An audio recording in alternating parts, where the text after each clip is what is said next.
In the name of God, the compassionate, the merciful, Mr. President, I extend my heartfelt congratulations to Algeria on assuming the presidency of Security Council this month.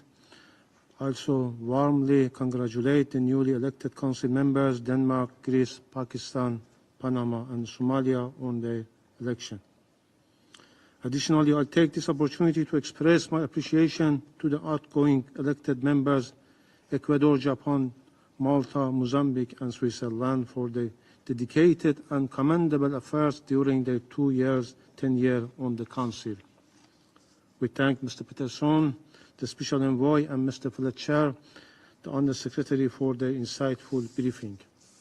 Mr. President, on the ongoing situation in Syria, I wish to make the following points. First, the Islamic Republic of Iran reaffirms its steadfast commitment to the Syrian sovereignty, independence, unity, and territorial integrity. Decision about Syria's future must be made exclusively by the Syrian people, free from any external interference or imposition.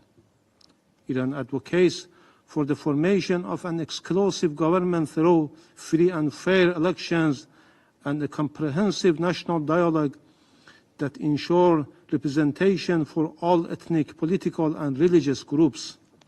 We strongly believe that the principles and mechanism outlined in the UN Security Council Resolution 2254 are essential and applicable to Syria's current situation.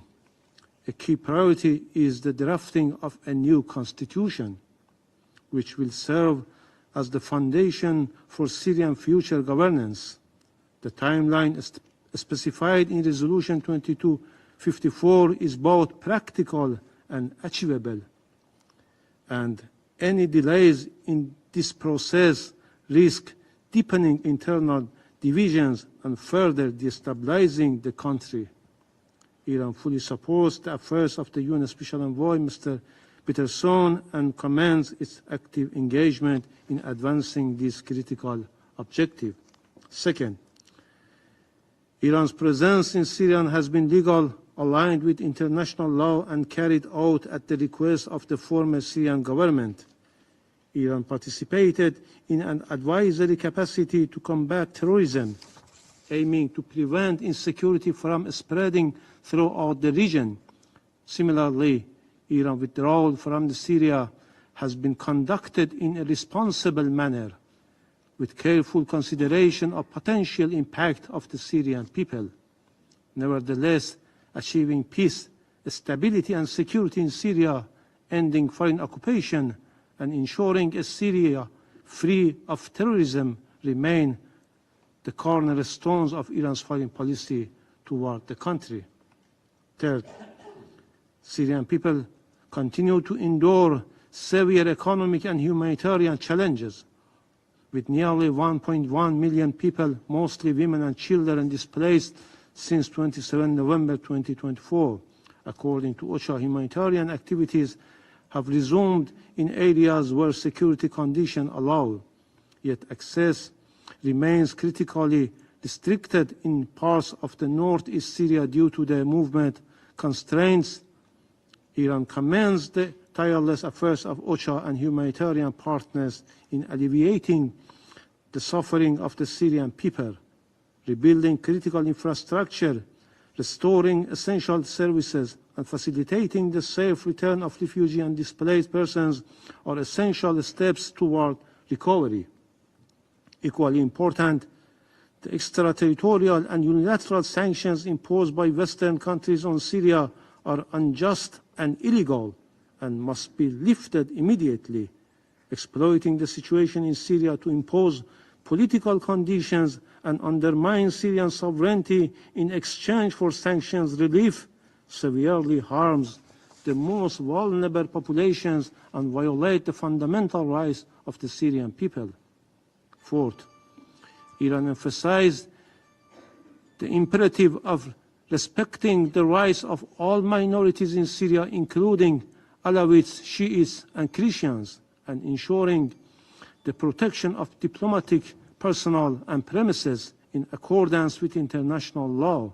Similarly, Safeguarding Syrian religious sites and cultural heritage is vital for preserving its identity and unity. All actions must be fully adhere to international law to ensure the safety and rights of all communities. Fifth, resurgence of terrorism in Syria, particularly the covert operations of sleeper cells linked to Al-Qaeda and ISIS, remains a serious and escalating concern. These terrorist groups retain the potential to reconnect and reignite terrorism across the region, compounding the crisis in the presence of over 60 armed groups, including foreign terrorist fighters with divergent and often conflicting agendas, which had deepened instability and poses a severe threat to both regional and global security. The fate of the thousands of ISIL-affiliated fighters held in camps and prisons in northeastern Syria is a pressing challenge that demands urgent action. These individuals must be swiftly repatriated to their countries of origin based on their nationality and subjected to legal proceedings to ensure accountability. Iran remains steadfast in its commitment to combating international terrorism and stands ready to collaborate with legitimate international partners to address this critical challenge. Sixth, Israel remains the most significant threat to Syria present and future.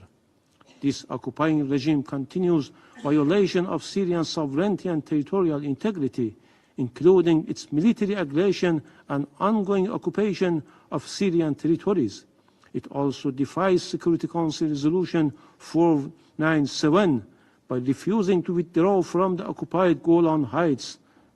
With US support and exploiting Syrian situation, Israel has expanded its occupation by occupying over 500 additional square kilometers of Syrian territory and systematically destroying nearly all of Syria's military and research infrastructure.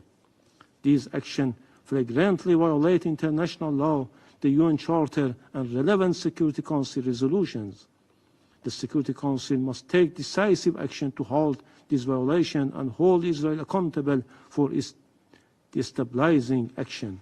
Finally, Iran's friendly relations with Syria are rooted in decades of shared history, as well as strong political and cultural ties, and continue to deepen based on mutual interest and adherence to international legal principles. Iran remains committed to playing a constructive role, collaborating with the United Nations, regional partners, and the government of Syria, which represents the will of Syrian people, to achieve lasting peace and stability in Syria and the broader region. I thank you. I thank the representative of the Islamic Republic of Iran for the statement. Tell us what you think in the comment section. Like and share the video, and subscribe so that you don't miss any of our African videos. It's the best way to support us.